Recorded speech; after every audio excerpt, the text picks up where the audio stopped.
நித்தமும் பாலிலே நீராட்டுவோம், பச்சை நிறத்திலே பட்டாடை நாம் கட்டுவோம். நித்தமும் பாலிலே நீராட்டுவோம், பச்சை நிறத்திலே பட்டாடை நாம் கட்டுவோம்.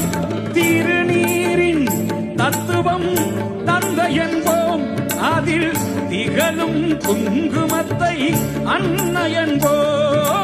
திருநீரின் தத்துவம் தந்தை என்போம், அதில் திகழும் குங்குமத்தை அன்னை என்போம்.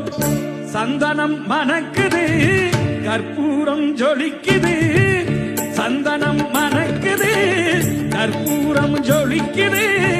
கந்தகிரி கோயில் வந்தால் நன்மையெல்லாம் நடக்குது.